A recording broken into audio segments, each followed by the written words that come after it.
Hola chicos, ¿cómo están?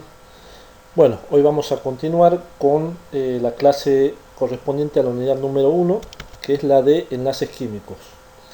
En las clases anteriores habíamos hecho un repaso acerca de los enlaces químicos, de los distintos tipos de enlaces químicos que existían, y hoy vamos a continuar un poco más hablando de los enlaces, más particularmente sobre el enlace covalente. La atracción iónica en una red cristalina no se considera una unión química en el sentido habitual del término. En cambio, la unión entre dos átomos de hidrógenos en la molécula de hidrógeno, o hidrógeno y cloro en el cloruro de hidrógeno, o hidrógeno y nitrógeno en el amoníaco, nos da una idea real de la unión química. Esto conlleva la noción de que ambos átomos se ligan o unen a través de la compartición de uno o más pares de electrones. ¿Esto qué quiere decir? Que en el enlace iónico ustedes saben que se caracteriza porque hay una transferencia de electrones de un átomo hacia otro. En ese enlace iónico no puede apreciarse de una manera más vistosa el concepto de enlace químico. En cambio, en un enlace covalente, ahí lo que podemos observar es a través de la compartición de los pares de electrones ese concepto de el enlace. Existen dos enfoques fundamentales que explican la formación del enlace covalente. El primero es la teoría del enlace de valencia. ¿Qué pasa en la teoría del enlace de valencia? Considera las interacciones de los diversos electrones de la capa de valencia, como si se hiciera que los átomos se acercaran desde el infinito. Y la segunda es la teoría de los orbitales moleculares, donde construye a los orbitales en torno de los núcleos de los átomos que se combinan. Los orbitales obtenidos son multicéntricos y se denominan orbitales moleculares. Ahora bien, entre la teoría del enlace de valencia y la teoría de los orbitales moleculares, se consideran que los resultados de la teoría de los orbitales moleculares son más exactos. Pero nosotros lo que vamos a estudiar va a ser la primera, que es la teoría del enlace de valencia, o TeV como se lo conoce comúnmente. Antes de continuar con estos dos conceptos, vamos a hacer un breve repaso sobre la estructura de Lewis.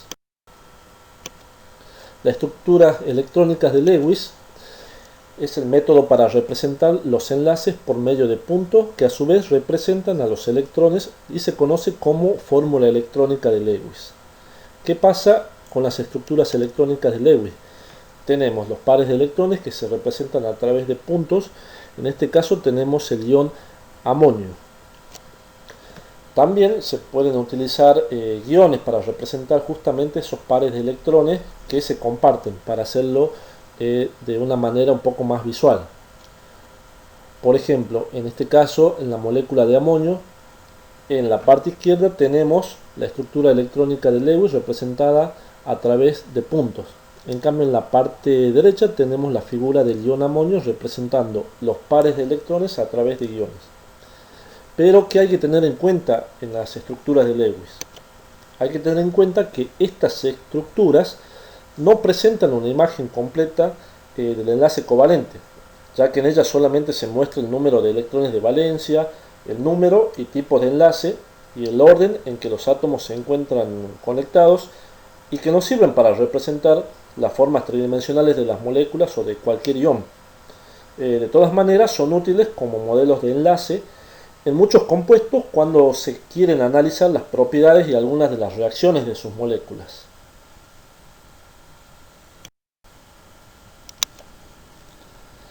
Hablemos un poco acerca de la resonancia. ¿Qué es la resonancia? Algunas moléculas o iones poliatómicos pueden ser representados por dos o más fórmulas puntuales con el mismo ordenamiento de los átomos. Por ejemplo, si queremos analizar el anión carbonato, esta sería una de las estructuras de Lewis que nosotros tendríamos a querer representar. Tenemos el átomo de carbono que está rodeado por tres átomos de oxígeno, en donde tenemos el doble enlace ubicado en la parte izquierda. Pero también lo podemos representar de esta manera, donde el enlace se traslada y se ubica en la parte inferior de la figura. O también tendríamos a representar de esta manera, donde el enlace doble se traslada hacia el lado derecho. Ahora, ¿cuál es la forma correcta o la fórmula correcta de representar esa estructura? Cada una de las formas posee estabilidad, función de onda y otras características particulares. Sin embargo, ninguna corresponde en forma completa a las propiedades del ion carbonato, ya que en realidad dicho ion, la longitud de los enlaces y la fuerza de los mismos no corresponden ni a los dobles ni a simples, sino que son longitudes y fuerzas intermedias, o sea que ninguna de las estructuras responde a la realidad de la molécula.